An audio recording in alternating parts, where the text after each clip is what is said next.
তো ভাই আসার 2 দিন আগে আমাকে 20,000 টাকা পাঠিয়েছিল বিকাশে। ভাই আপনার টাকাটা আগে নেন। এখানে 20,000 টাকা আপনি 2 দিন আগে পাঠাইছিলেন, সে 20,000 টাকা, ঠিক আছে? প্রিয় প্রবাসী ভাই, এখন মালামালগুলো নামিয়ে দিব। তো সবশেষে একটা কথাই বলবো, মহান আল্লাহ তাআলার কাছে লাখো কোটি শুকরিয়া।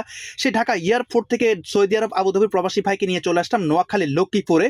আসসালামু আলাইকুম, সবাই কেমন আছেন? আশা করতেছি আপনারা সকলে ভালো আছেন। আলহামদুলিল্লাহ, নতুন আর একটি ভিডিও নিয়ে হাজির হয়ে গেলাম আমি আমজাদ আপনাদের মধ্যে। আশা করতেছি ভিডিওটার সাথে থাকবেন, সম্পূর্ণ দেখবেন।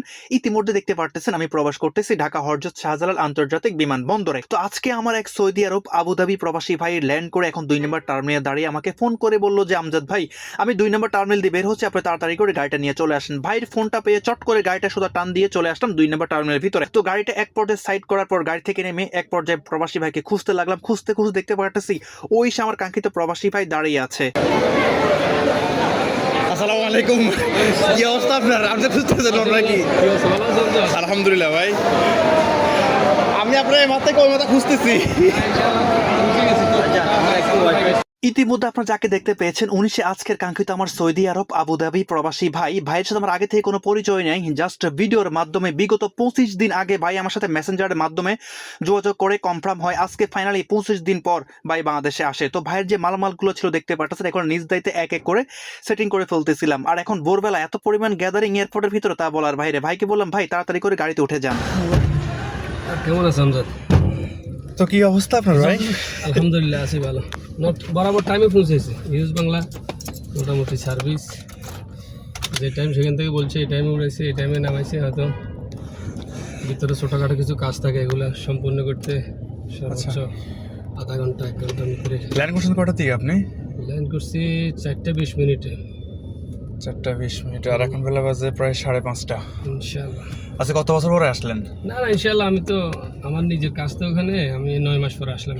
অবশ্যই প্রিয় প্রবাসী ভাইকে গাড়িতে রিসিভ করে এখন এয়ারপোর্ট থেকে বের হয়ে যাচ্ছি, দেখতে পারতেছেন। তো আল্লাহ নাম নিয়ে এখন রওনা হয়ে গেলাম সেই কাঙ্ক্ষিত প্রিয় ভাইয়ের গ্রামের বাড়ির উদ্দেশ্যে। তো আল্লাহ পাক যদি সহি সালামতে পৌঁছায় আর কি সেই কাঙ্ক্ষিত প্রিয় প্রবাসী ভাইয়ের গ্রামের বাড়ি। আলহামদুলিল্লাহ, তো ইতিমধ্যে আমার সেই কাঙ্ক্ষিত প্রবাসী ভাই আবুধাবি প্রবাসী ভাইকে রিসিভ করে ফেললাম। তো এখন রওনা হয়ে গেলাম প্রবাসী ভাইয়ের গ্রামের বাড়ির উদ্দেশ্যে। তো আজকে আমাদের গন্তব্য হচ্ছে নোয়াখালী লক্ষ্মীপুরের উদ্দেশ্যে। তো অবশ্যই ভিডিওটার সাথে থাকবেন, সম্পূর্ণ দেখবেন। তো আল্লাহর রহমত যাতে সহি সালামতে প্রিয় প্রবাসী ভাইকে নামিয়ে দিতে পারি তার গ্রামের বাড়িতে। অবশ্যই ঢাকা শহর পার হয়ে রাতের আধার কেটে ভোর আলো ফুটে উঠলো, সেই সাথে রাস্তা এতটা পরিমাণ ফ্রি ছিল তা বলার বাইরে। এই মুহূর্তে আমি আছি দাউদকান্দি ফ্লাইওভার উপরে, কিন্তু একটা জিনিস না দেখালেই নয়, সূর্য মাপাটার দিকে যদি একটু লক্ষ্য করে দেখেন, এক কথায় বলতে গেলে জাস্ট ওয়াও। আর এদিক দিয়ে আমার সেই কাঙ্ক্ষিত প্রবাসী ভাইয়ের সাথে এত পরিমাণ গল্প গুজর করতেছিলাম, আর সেই সাথে প্রবাসী ভাই এতটা পরিমাণ রিল্যাক্স মোডে আছে তা বলার বাইরে। তো অবশ্যই সবকিছু পার হয়ে এখন চলে আসলাম নোয়াখালী সোনাইমুড়িতে। ভিডিওর মাঝখান দিয়ে একটা কথা বলতে চাই, সকল প্রবাসী ভাইদের দৃষ্টি আকর্ষণ করতে চাই। আপনারা অনেক প্রবাসী ভাইরা আছেন আমার মেসেঞ্জারে ডিরেক্টলি ফোন দিয়ে থাকেন, আমি মেসেঞ্জারে ফোন রিসিভ করি না। অবশ্যই আপনারা আমাকে ভয়েস SMS করবেন, যতই আমাকে মেসেঞ্জারে ফোন দেন আমি ফোন রিসিভ করব না। আমার রুলস হচ্ছে এই ভয়েস SMS এর মাধ্যমে যদি আপনার সাথে আমার প্রোগ্রাম ভাড়া নিয়ে কনফার্ম হয়ে যায় তখনই আপনি আমার হোয়াটসঅ্যাপ নাম্বারটা পেয়ে যাবেন। কিন্তু আপনারা অনেক প্রবাসী ভাইরা আছেন, ভাই আপনার নাম্বারটা পাঠান, এভাবে বললে আমি তাদেরকে মেসেজ রিপ্লাই আমি দেই না। আপনার পরিচয় দিয়ে আপনি একজন প্রবাসী, আপনার দেশে আসবেন, কবে আসবেন, কোন তারিখে আসবেন, অবশ্যই আপনার সাথে আমি ভয়েসের মাধ্যমে কথা বলে থাকি। এটাই হচ্ছে মূলত আমার রুল। তো আপনারা প্রবাসী ভাইরা যারা রমজান মাসের ভিতরে যারা আসবেন, ঈদের থেকে শুরু করে রমজানের ভিতরে, তারা একমাত্র আমার সাথে যোগাযোগ করবেন জাস্ট ভয়েসের মাধ্যমে। আশা করতেছি আমি আপনাদেরকে সকল প্রবাসী ভাইদেরকে বুঝতে পারছি। তো অবশেষে নোয়াখালী চৌমুহনী এমনকি লক্ষ্মীপুর বাইপাস পার হয়ে এখন চলে আসলাম আমার সেই কাঙ্ক্ষিত প্রিয় প্রবাসী ভাইয়ের গ্রামের এলাকায়। এখন যে গেটটা দেখতে পাচ্ছেন আমার সামনে, যে বিল্লাল হোসেন, মানে আমার সেই কাঙ্ক্ষিত প্রবাসী ভাই যে গাড়ি থেকে নামলো, ওনার নাম মূলত হচ্ছে বিল্লাল হোসেন। সেম ওনার নামটা হচ্ছে ওনার বাড়ির গেটে দেওয়া। তো এখন উনি গাড়ি থেকে নেমে ওনার যে বাড়ির গেটটা, এটা গেটটা খুলে দিল। এখন ওনার বাড়ির সোজা এখন গাড়িটা ভিতরে প্রবেশ করে ফেলবো। আমি প্রতিনিয়ত চেষ্টা করি একটা প্রবাসী ভাইকে তার একদম বাড়ির ভিতরে, তার ঘরের সামনে, তার দরজার সামনে তাকে পৌঁছানোর চেষ্টা আমি করি আমার সাধ্য অনুযায়ী। তো যে বাড়িটা দেখতে পাচ্ছেন টিয়া কালার, এটা হচ্ছে মূলত আমার সেই কাঙ্ক্ষিত প্রবাসী ভাইয়ের গ্রামের বাড়ি। তো ভাই তো আলহামদুলিল্লাহ অনেক খুশি। তো ওনার ছোট ছেলেকে নিয়ে এসে আমাকে পরিচয় করা দিচ্ছে, বলতেছে দেখো এটা তোমার কাকা। তো প্রিয় প্রবাসী ভাই এখন মালামালগুলো নামিয়ে দিব। তো সবশেষে একটা কথাই বলবো, মহান আল্লাহ তাআলার কাছে লাখো কোটি শুকরিয়া। সে ঢাকা এয়ারপোর্ট থেকে সৌদি আরব আবুধাবির প্রবাসী ভাইকে নিয়ে চলে আসলাম নোয়াখালী লক্ষ্মীপুরে। তো এখন মালগুলো সুন্দর করে এখন নামিয়ে দিচ্ছি। তো ভাই আমার তো অনেক সন্তুষ্ট। তো প্রবাসী ভাইয়ের কিছু কথা আপনাদের মধ্যে। আলহামদুলিল্লাহ, তো ইতিমধ্যে আমার সেই কাঙ্ক্ষিত আবুধাবি প্রবাসী ভাইকে নিয়ে চলে আসলাম লক্ষ্মীপুর ওনার গ্রামের বাড়িতে। তো ভাই আসার 2 দিন আগে আমাকে 20,000 টাকা পাঠিয়েছিল বিকাশে। ভাই আপনার টাকাটা আগে নেন। এখানে 20,000 টাকা আপনি 2 দিন আগে পাঠিয়েছিলেন, সে 20,000 টাকা, ঠিক আছে? ওকে ভাই। তো ভাই আমার কাছে 20,000 টাকা পাঠিয়েছিল আসার 2 দিন আগে। তো টাকাটা আমি উঠিয়ে, এরকম অনেক প্রবাসী ভাইরা আছে যে ওনারা আসার আগে এয়ারপোর্টে যাতে কোনো টাকার বিষয় নিয়ে কোনো গ্যাদারিং না হয়, এই কারণে ওনার টাকাটা পাঠিয়ে দেয়।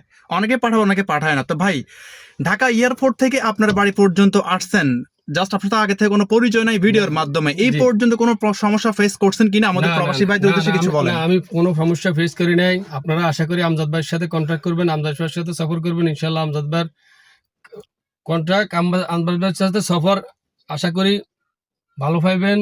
আমজাদ ভাই সুন্দর মতো ড্রাইভিং করে আমাকে আমার গ্রামের বাড়িতে পৌঁছে দিয়েছে, সেই টাকা থেকে রিসিভ করে আমি আমার নিজস্ব কোনো লোক ডাকি নাই, আমি আমজাদের সাথে সিধে আমার গ্রামের বাড়িতে আসি পৌঁছেছি। আরেকটা কথা বলি, এই যে 20,000 টাকা আমি আমজাদ ভাইকে আমি প্রবাসে এক্সচেঞ্জে গেছিলাম, যখন আমি এক্সচেঞ্জে বলছি যে আমার 10,000 টাকা লাগবে, ওনারা অ্যামাউন্ট বেশি চাইতেছে, যার কারণে আমি আমজাদ ভাইয়ের সাথে যোগাযোগ করছি। আমজাদ ভাই থেকে বিকাশ নাম্বার নিয়ে ওনার বিকাশে টাকাটা ফাড়াইছি। আমার টাকা আমি দেশে এসে ঠিকমতো আমজাদ ভাইয়ের কাছ থেকে বুঝে পাইছি। এবং এরকম অনেকে আছে যে টাকা বুঝা ফাইলে ব্লক মেরে দেয় বা যোগাযোগ করে না। আমজাদ ভাই টাকাটা সুন্দর মতো উঠে গাড়িতে রাখছে, এখন আমার টাকা আমার বুঝাই দিছে। আমজাদ ভাইয়ের মধ্যে সততা আছে, আপনারা আমজাদ ভাইয়ের সাথে সফর করবেন, ইনশাল্লাহ আশা করি উপকৃত হবেন। আসসালামু আলাইকুম। অসংখ্য ধন্যবাদ ভাই আপনাকে। ইনশাআল্লাহ। ইতিমধ্যে আমার সেই কাঙ্ক্ষিত প্রবাসী ভাই কি বলছে আপনারা হয়তো শুনতে পেয়েছেন। তো আজকে ভিডিওটা এই পর্যন্ত, যদি ভালো লাগে অবশ্যই শেয়ার করে দিবেন আর পেজটি ফলো করে দিবেন যাতে সবার আগে ভিডিওগুলো পৌঁছে যায় আপনাদের কাছে। আর আমার ইউটিউব চ্যানেল লিঙ্কটা প্রতিটা ভিডিওর কমেন্টে দেওয়া থাকে, অবশ্যই লিঙ্কটা ক্লিক করে চ্যানেলটি সাবস্ক্রাইব করে দিবেন। আপনারা আমাকে ভয়েস এসএমএস করবেন, মেসেজ করবেন না, কল দিবেন না। ভয়েস এসএমএস করে আপনার পরিচয় দিয়ে আমাকে সহযোগিতা করবেন। আসসালামু আলাইকুম, সকলে ভালো থাকবেন।